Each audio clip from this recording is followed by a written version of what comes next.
mbalabula tewali muntu yenna alina kuwona ibonyoobonyo ebyeyongera mu nsi kubanga ensi eno gye mulaba erina ekikyamu kinene mu maaso ga Katonda.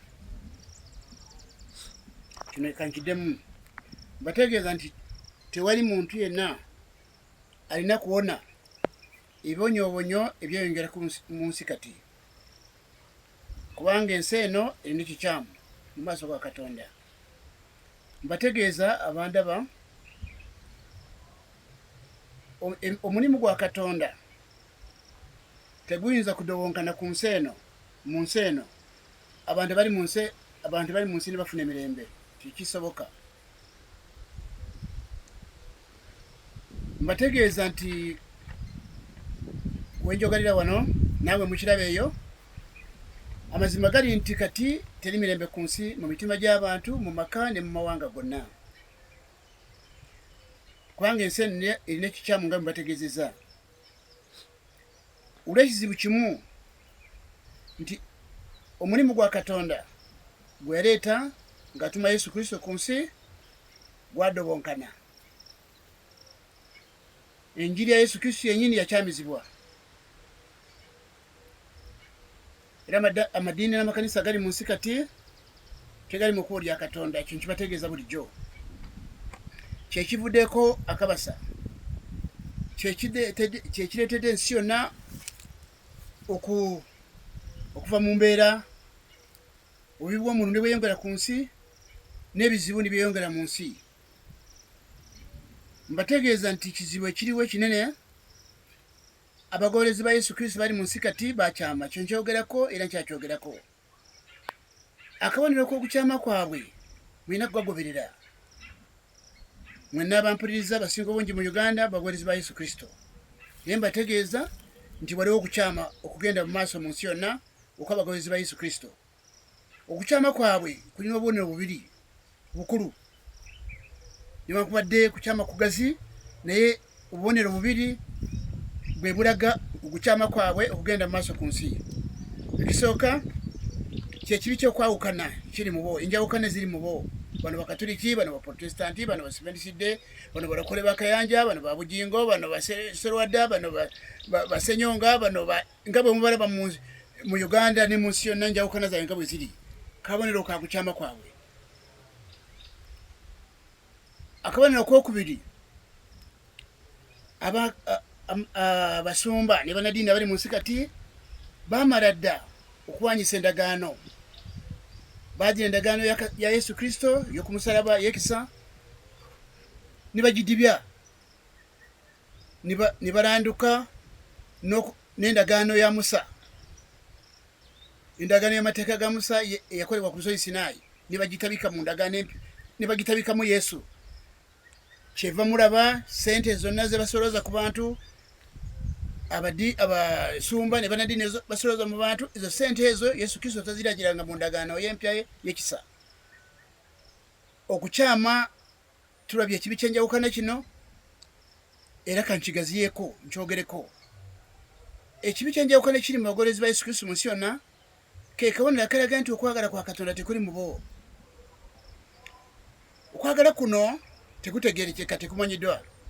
Okwagala Yesu Kristo kwe yagamba mu Yokaana 15 n'olunyiriri lw'omwenda kutuuka ku 10 n'agamba nti mubeere mu kwagala kwange nga bweri mu kwagala kwa Kitange. Okwo kwagala okwali mu Yesu Kristo abantu abamukkiriza leero tebakulina. Kubanga okwagala kitegeeza, mbategeeza muntu okwagala Yesu Kristo kwe yalagira mu kanisa kufaanana kutya. Omuntu alina okwagala okwa Yesu Kristo yoyo alina omutima gwagaliza abantu bonna ebirungi byerere mu mutima gwe nga n'abalabe be bonna mwabatwalidde, ng'ayagaliza abantu bonna ebirungi byerere mu mutima gwe nga n'abalabe be bonna mwabatwalidde awatali kukyuka wadde okwejusa olw'embeera yonna. Omuntu ono alina okwagala kwa Yesu Kristo ateeka okubeera nga byayagala abantu balala bamukolere naye byakolera abantu banne. Omuntu ono alina okwagala kwa Yesu Kristo talowooza ku magoba ge gokka, alowooza no ku magoba g'abantu abalala. kwe kwagala kwali mu Yesu Kristo kwo kwagala abakkiriza Yesu Kristo abali mu nsi tebakulina yeva mulaba enjawukana zaabwe ziyongera mu nsi obutaba nakwagala mbajukiza abasoma ebyawandiikibwa bayibuli okwagala kibala ekisooka ky'omwoyo ng'akabonero akalaga nti omuntu yazaalibwa mulundi gwokubiri yazaalibwa omwoyo okwagala bwe kutabe nga bwe ekyawandiikibwa eyo ekya Bagalatiya essula 5 n'olunyiri 22 ogutwa kwa 23 oba 22 wokka bwema musoma kale n'obwosoma lwa 23 ebibala byo ekibala